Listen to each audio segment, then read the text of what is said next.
Tuperos y tuperas, today on Dupe by the River. You guys already know what time it is. It is DC match time. You know what it is when it's Union DC United. And today, to preview the match, I got a really special guest. And don't go anywhere, guys. You do not want to miss this episode of Dupe by the River. Let's get this started, guys. Hey, dale!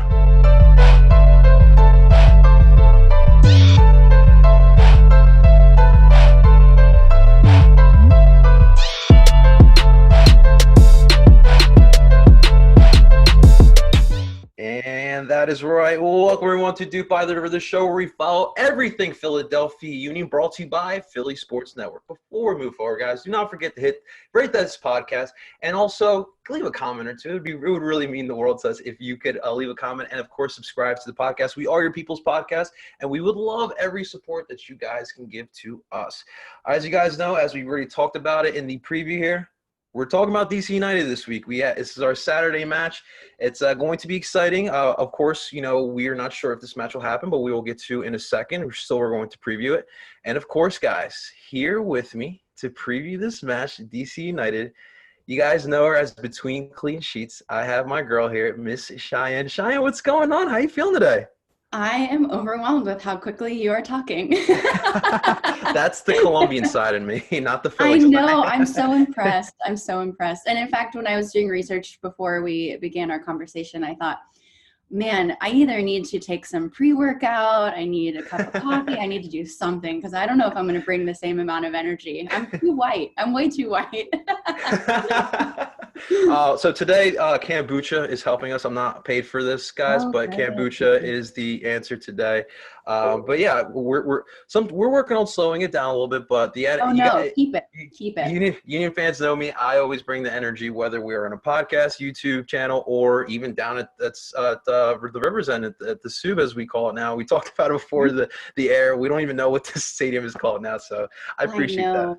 Well, I was just telling someone the other day, I forget what fan it was, but I said, I can't wait to come back to insert name of stadium there. And they're like, actually, it's not called that anymore. And I thought, I know. Okay, I'm sorry. I just want to visit. Let me visit. I'll get it right later. Whatever happened to just naming the stadium after like a special figure in the team, like Lambeau Field or something like that, right, Madison Square Garden. I think once we're like big money, we're a big money league, we'll just call it whatever we feel like. We won't need the sponsors so badly. Yeah, you guys should just call it Rooney Stadium, honestly. But right. Well, and speaking of Philly sports, I thought for sure before Bryce Harper left the Nationals that we were going to end up naming it Bryce Harper Park just so he would stay with us. We're like selling every bit of the park. We're like, just have it, please. Stay, Bryce, stay. Of course, he didn't stay, as a Phillies fan, I am sorry that we took Bryce Harper from you. But you guys got a World Series. I think that's a good trade-off, if you ask me. Yeah, absolutely. I would sell my soul for a World Series. So Bryce Harper is like a small price to pay, actually. We're still waiting here. We are still waiting. Well, Shahid, I kind of wanted to start this episode here. Like, look, you and I have both kind of got into this world and this community of American soccer through the wonderful app that we like to call YouTube, right?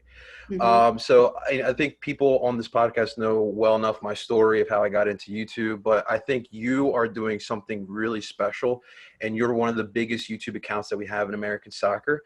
I kind of want to I think myself and the listeners want to know what got you into YouTube, and how the channel is going thus far. So a couple years ago, I was a couple years into my time in DC working here after I graduated from college, and I had been playing on a ton of co-ed rec soccer teams and hanging out, watching Premier League on Saturday mornings at different bars. And I was having conversations with guys and gals who were really into soccer.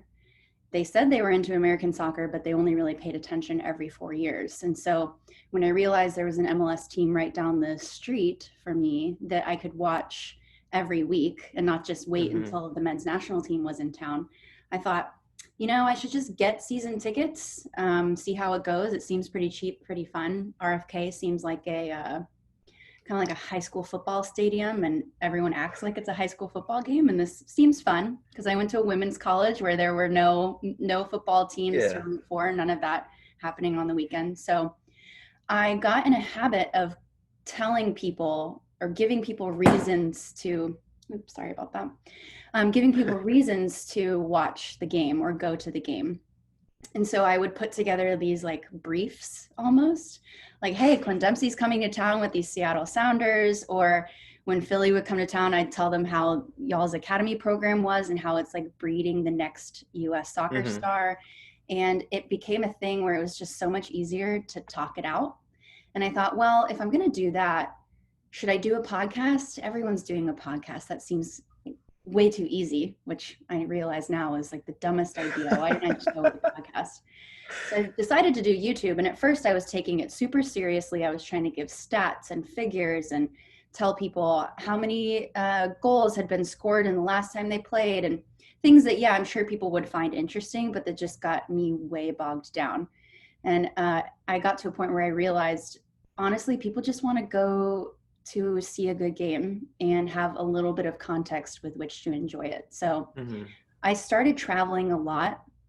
I've been to Philly several times. I've been to about half of all MLS stadiums in the country. Okay. And I started doing some travel vlogs, just showing people what stadiums looked like, what a game day experience looked like when you got to any given town.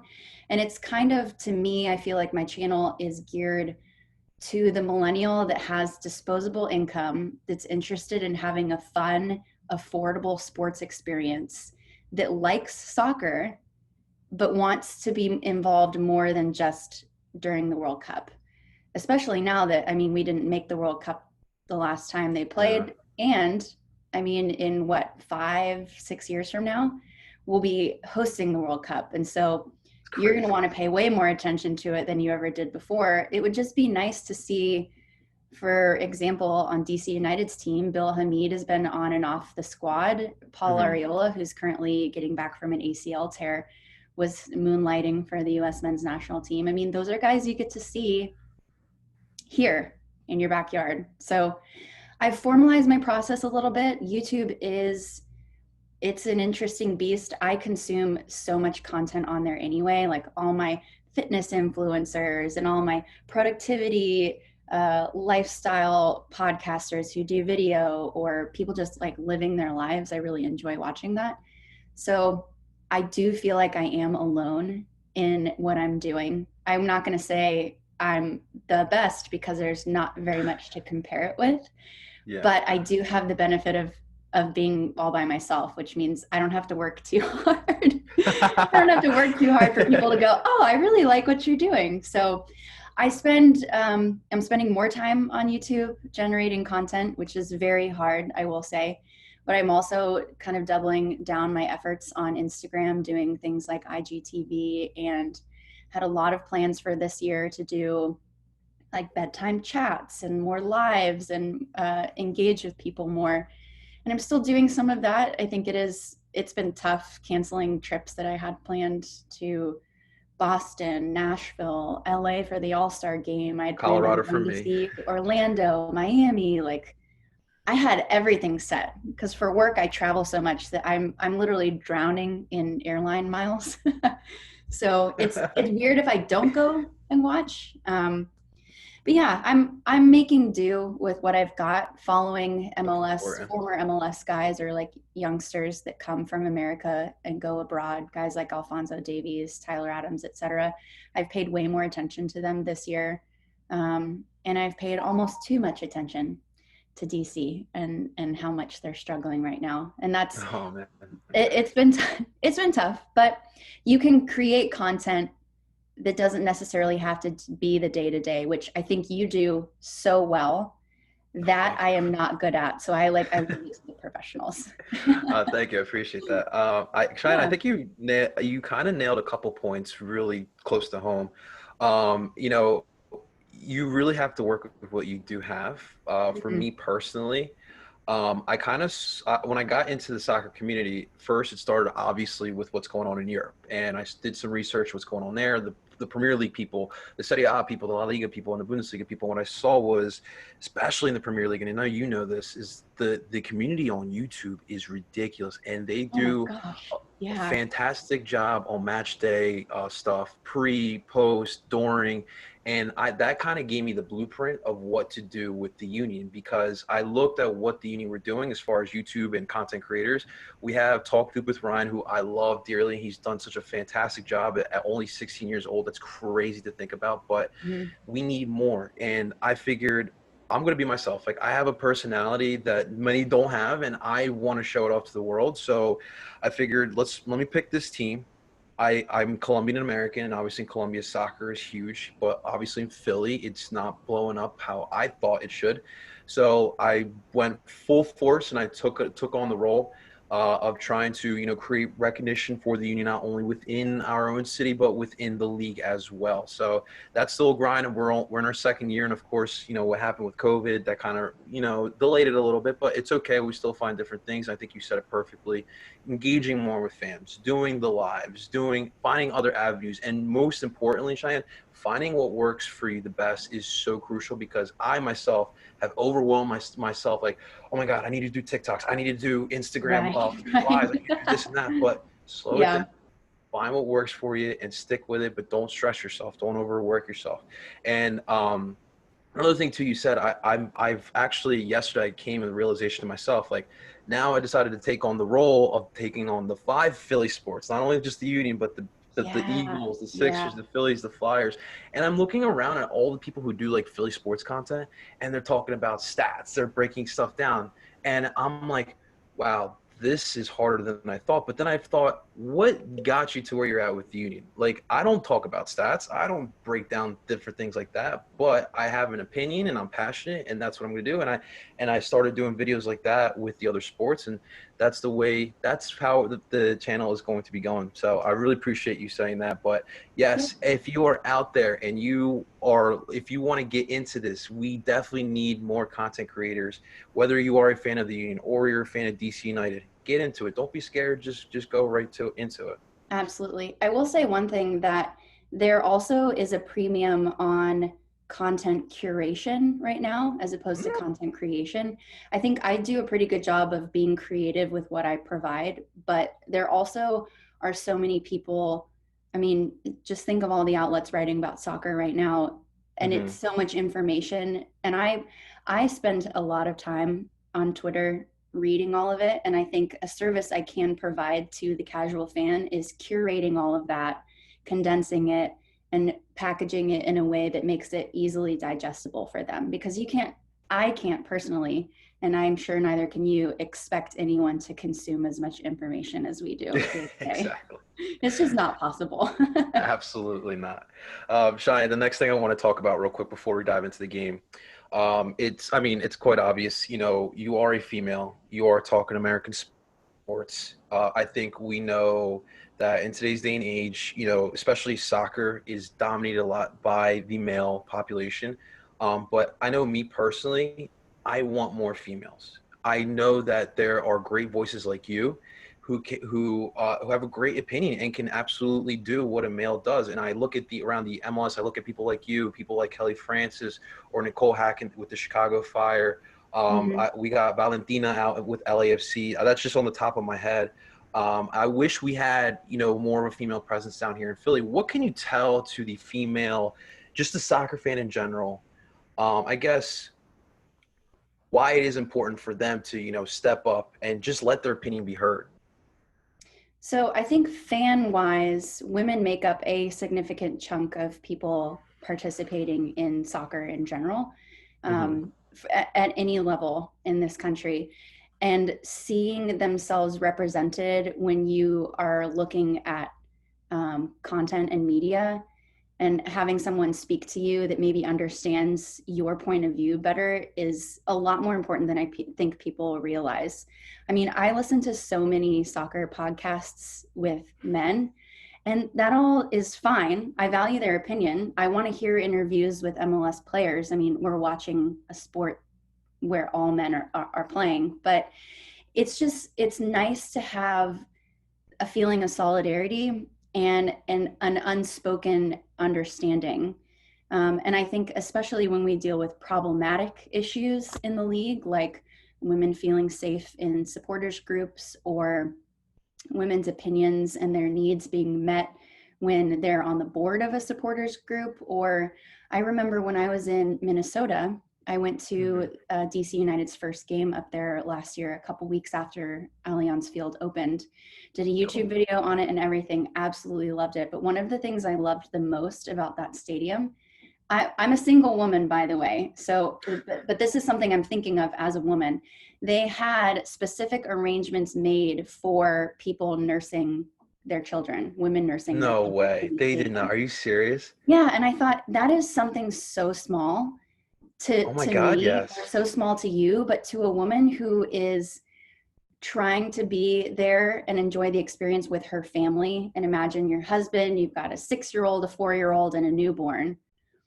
I mean, come on, Wow, that it is just becomes so much fantastic. more difficult if you don't have anywhere to nurse. And so Yeah. I thought that's a really nice accommodation that I'm sure. Shouts to Minnesota. Damn, that's Yeah, awesome. I just thought it was, in my mind, I was like, I'm positive a woman was involved in making this decision. You The don't other think thing about too that, but is, that's so awesome. yeah, I also want to give a shout out to Marissa, who does sideline and media Versatile. work for Philly.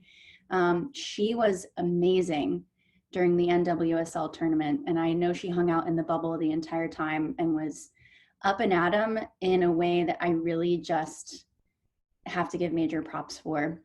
And I was complaining to you about this before we started, that even for me, and I'm not, again, not putting 150% effort here, just the thought of putting together a YouTube video is involves more than just trying to figure out what DC United did in the last game they played. It's also, did I do my hair? Did I do my makeup? Do I look okay?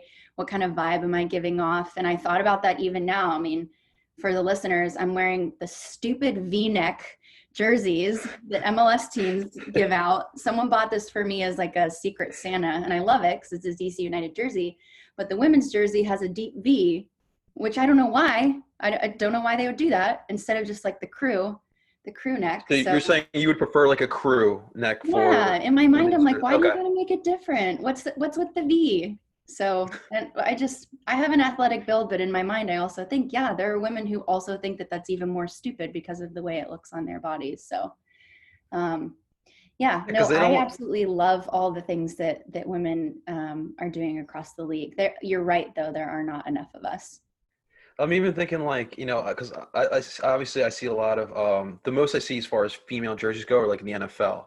And even like Eagles, like Eagles or Red or Washington football team now, those jerseys like they don't have V-necks. It's just, maybe a little slimmer at the sides, but Right, you don't see a right. V-neck. That's a really good point you put out Or there. like hockey, everyone's just wearing a potato sack with a number on it. So very gender neutral. That is so true. So Yeah, true. I don't Awesome know. stuff. So what's next for between clean sheets? What's the next move? Where are Oh you taking man. between clean sheets? So I just had my first player interview with the captain of Congrats. DC United, Steve Birnbaum. Yes, absolutely loved the conversation, mostly because we actually have a ton in common. And I encourage everyone listening to watch it on my channel.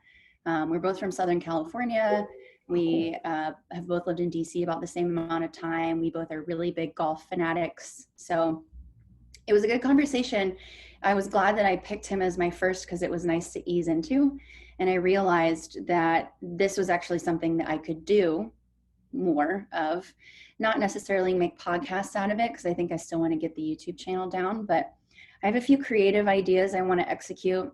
I have every intention of building my way up to a consistent posting schedule. I want to get more engaged with my fans. And so I had this idea earlier this year that I'm just now beginning to execute now that the pandemic's kind of not in the rearview mirror, but I have a better handle on it. Yeah. I'll be doing like bedtime chats with Between Clean Sheets basically every couple of Saturday nights. I'll just go live on my Instagram and answer questions, but afterwards I'm going straight to bed. So I'll probably be again, pun intended, like between clean sheets. So I thought that that would be easy just to do a like, hey, I don't normally do an every week what happened in the game, what's happening next time we play, but it would be nice to just kind of get my thoughts out.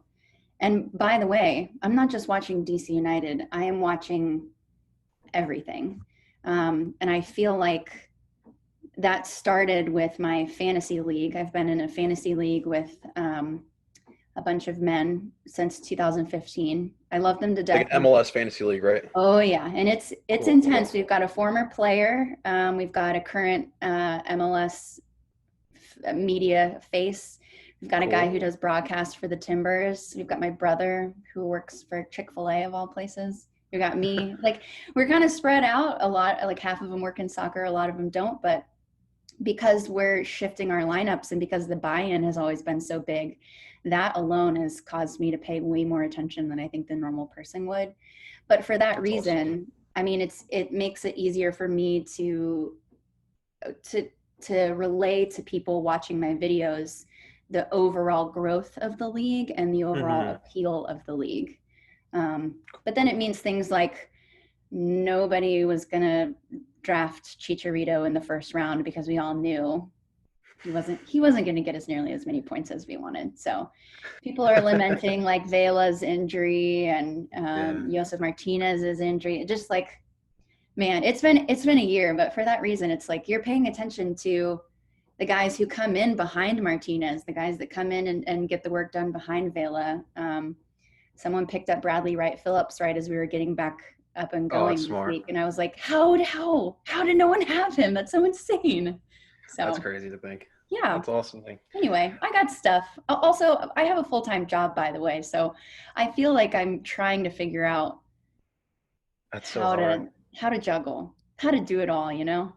Yeah, I think we all are kind of in the same boat trying to figure out how to juggle personal life, work, this. We obviously have aspirations of trying to build a career with this. So I completely Right. get you. I think one thing I will always say is just that, like, just take one thing at a time.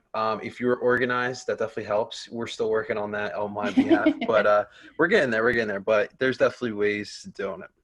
Well, Cheyenne, obviously, we're here for a purpose and a reason. Yes, yes, yes. Both our teams will be playing on Saturday. Now, with what's going on this week, we're still not sure whether or not we will actually play the game. And I just wanted to say, on behalf of all of us at Philly Sports Network, whether the teams do play or not, we do stand with the players on whatever decision that they do decide. But Absolutely. we're still going to preview this match because as of right now, we're still going to play. And of course, I have the great Cheyenne. So why not just talk about this match? And first off, Cheyenne, when we talk about DC United, it's such an interesting team, and it kind of, honestly, some Uni fans want me to hear say this, but kind of reminds me of the Sixers in a sense. You guys, before obviously your big signing of Wayne Rooney, and after, I guess you could say like Freddie Adu's first couple years, you guys I think it was like a decade, you guys were in this weird spot of like it was, Mediocrity. yeah, essentially. And you're playing in RFK Stadium. It was just a weird time period. But then obviously you sign Wayne Rooney. You move into Audi Field. Things start changing. The culture starts changing. You're seeing DC United playing differently. You make the playoffs both years, and then Wayne just up and leaves you for Derby County. And it's just, and now this year you guys are now in your next era, era of DC United soccer. Kind of, just explaining like the thought of, what's been going on with DC the past couple years. So I think with the anticipation of Audi Field finally coming to fruition after all these years, DC's management and ownership really wanted to make a splash on the field with the debut of the stadium itself. So I don't necessarily think that we'll ever try something like Wayne Rooney again, but there was some promise or some hope in the acquisitions that we had done even before Wayne Rooney got there. Paul Arriola at the time that he was signed onto the team, I think was the most expensive, either transfer fee or most expensive player we had. And he's still on the roster, currently rehabbing a knee injury and will be back. But I think that DC is still very much in that early 2000s mentality where grit and comebacks are important and trying to like make it do or make do with whatever you've got and not necessarily spend the kind of money that some of these prettier clubs are doing. And I think that it works until it doesn't. Mm-hmm. And for a couple of years now, even when Wayne Rooney was here, honestly, we still just weren't making it click. I mean, we ended our season last year having the opportunity to enjoy a home field advantage for our first playoff game. But instead, the last regular season game, we played Cincinnati. We ended up drawing, even though they had 2 red cards. Oh my So they were playing 2 men down, and we ended up drawing, and we went on to play Toronto at Toronto and lost. And I thought, well, we already know that Wayne Rooney's leaving after this, and what just happened? We blew it. We didn't even get to see him at home one last time, which really stunk. So it's one of those things where it's very DC to throw money at a problem, but not enough money at a problem and hope that it works. And you can tell as we preview this game, whether it happens Saturday or happens a couple weeks from now, who's to say? But I think there will be the same thing will be happening, which is DC is going to come with another aggressive variation of its lineup, because for the past 2 months now, and even at the beginning of the season, we were shifting a lot. And even in our game against New England earlier this week, we had Edison Flores, our number 10, who went out with a head injury. And then Russell Knaus, who I believe it was a hamstring issue. But just Knaus alone in the past few games has played right back, right defensive mid, left defensive mid. And there's just this shift happening in the middle of the field to accommodate whoever we put up top, mm-hmm. and then whatever formation we decide in the back. Mm-hmm. We've now we've given ourselves 4 defenders in the back and shifted Steve Birnbaum from the center to more of the side. But again, he's not the kind of left back that runs up and down the field. It's just, to put it in one sentence, where we are struggling. And that's, I think I mentioned this to you before we started, was Philadelphia is very much in a fight this season and pretty consistent with their lineup and their approach to every game. And DC more than consistent, I would say. Yeah, I mean, Philly is one of those like franchises where you think, oh, this is what hard work looks like when it finally pays off after all of these years. And it's nice for the long-term fan who's been watching and been supporting. And it's nice to see some of these younger guys just have such a great breakout experience in that bubble tournament, and then hopefully go on to do bigger and better. But in the time that they're in Philly and with the way that Philly's been meshing on the field, I'm incredibly impressed with what they've been able to do. But all that to say, I feel the opposite about my team. Love them, but I feel the exact opposite. I mean, yeah, we've been blessed. It's funny because a lot of Union fans, still have some sort of resentment towards Ernie Stewart. Right. But what Ernie left Philly was a foundation. He instilled a culture within the Union. During those times, it was always the same formation, the 4-2-3-1, heavy possession. But then we implemented the youth academy, which is now what we're starting to see flourish. You're seeing guys like Brendan Aronson, Mark McKenzie, even Austin Truss, who did leave. But you're seeing players step up from the youth academy. And I think a lot of the MLS teams are going in that route, trying to build a team through the youth, plugging in other young players from around the world. Like, obviously, Miguel Almirons, or, here we have Sergio Santos Gomes or Casper Shabilko. But that's kind of like, what a lot of teams are doing. And luckily, we're starting to find a formula to try to win. Yeah. But what do you? I guess I kind of want to know. So obviously, Edison Flores, and sorry, what was the other player you said? Russell Knaus. So what do you think the lineup is going to look like against us? Oh man, so I think we'll continue with a pretty heavy back line. We currently have been playing Donovan Pines, a recent Maryland graduate, who's been solid enough for us, but I would say still is making some. Not the smartest choices, or it doesn't have enough years under his belt. So we were starting him in place of some of our other veteran defenders, but we still have Steve Birnbaum out there that I Okay. think kind of like keeps everything steady. It's really tough to predict what Ben Olsen thinks is appropriate for the middle of the field. And at any given point, we had Segura, who had been playing in midfield up top for one of our games. I think Kamara hadn't been starting and then started this past game and was the scorer of our singular goal off of a penalty kick. And I think everyone definitely noticed the spark that he made for our games in the bubble for as little as we were there. But Federico Higuain didn't start any of the games he played, but comes in and by himself is able to do a lot. But it really, I think if I had to guess, Ben Olsen seems that him on choosing Federico Higuain to play or start a match. One, he knows that he's obviously not going to make it a full 90, but two, I think he sees it as like a temporary fix for a long-term problem, which is it's nice that you can score goals kind of by yourself or like cherry pick and make plays and goals happen. But if you can't really work with the midfield, I mean, it's not going to make it better. So for the beginning of the season, Julian Gressel, who we had acquired from Atlanta United, was playing in the middle, and that was not his expertise, in my opinion. So putting him on the wing has been super helpful for us. It's hard to say. We really relied on Felipe Martins, who came from the New York Red Bulls, and has been very aggressive for us. And I know a lot of people have different opinions about him, but from what I've seen in the past few games and this year that I've watched them, is when we lack a general forte, I guess you could say, or aggressiveness, or even any sort of zest on the field, that Felipe will always have it instead.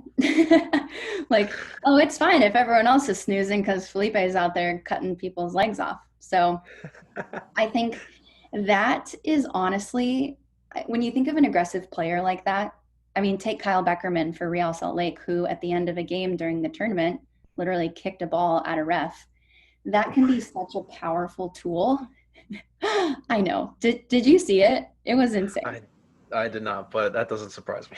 Right. Well, that kind of aggressive behavior and borderline offensive behavior on the field can be such a powerful tool to a team if everyone else is approaching the game with that level of intensity. And I mean, when I've played soccer, I've thought to myself, whether it's my fitness, my mental fitness, or my physical fitness, there is a millisecond of a difference between a legal and an illegal tackle. Yeah. So if Felipe is the only person bringing intensity, not saying everyone has to match it, but if he's the only person bringing his kind of intensity and everyone else is a step behind on the team, then it just looks sloppy. And I think that's in whatever variation or lineup formation that Ben Olsen has brought to the field for the past 2 months, we've been anywhere between 1 to 5 steps behind, which has been really tough. Man. So we're on a 5-game winless streak. I know you guys are we just won our first one since the SKC game. But no, I think that you would like to use the services of Martins in this game. The thing is with us, I'm sure you've seen it too, we are pretty aggressive too. It seems like we're very defensive minded as well this year. Right. It's defensive first, press the hell out of teams, get counterattacks going. So maybe a player like Martins can set the tone in this game. That might be the best option here. I mean, we remember what happened last year in both games between the Union and DC. I'm not going to bring up those games, but so I that might not be a bad idea for DC. We haven't beaten you since 2017. I want you to let that sink in. We have not beat Philadelphia Union since 2017. And my thing is, Philly has been beatable in the past. Oh yeah. And I just think that we for whatever reason, either play to the level of our opponent, which can be a bad thing sometimes, or we're we're always coming kind of at a weird time of year. I mean, last year's game was in the fall where both of our teams were kind of fighting for this to maintain this level that we had enjoyed over the Mm-hmm. summer. And I saw the turning point because I had gone to Dallas for our 4th of July game against FC Dallas, where DC United just, man, they just mailed it in. And I thought, we literally just came off of a series of games where we scored a lot, crushed it, played really well. And I don't know what it is. Are we tired? Is it just the accumulation of being on the road for as long as we were? Is it that we just were kind of like, I don't know, MLS games are just, it's hard. Are they a predictor of how the rest of the season is going to go, or is it just a one-off thing? You never know. But after that, and especially after that, the game against the Union, I just thought, oh man, that's so nice for us to peak in the month of July. That's so Here we tough. go down the hill. Thank you so much. Appreciate it. You know what's crazy too? And I always tell this to people who don't know MLS very well. People always forget that DC was the first dynasty we had in this league. Like, you Right. guys came in the league, you win your 4 MLS Cups. You have such a fun team too. Like, I mean, in Colombia, I'm a big America de Cali fan. We know Marco Echeverri very well. Jaime Moreno was fun as well. And then to what it is now, it's just crazy to see, what's going on with DC United. And part of me kind of wants you guys to get back to those days, but obviously another part of me, like, you guys are good where you're at, kind of. But it is I mean, absolutely crazy. there is absolutely nothing bad about a strong Eastern Conference. Oh no, And absolutely. I think part of me did delight in the failure of Atlanta United this year. But then at the same time, I thought, but I like that they are elevating the rest of the league. I like that they're forcing us to look about how we're spending our money. I like that they're bringing in these.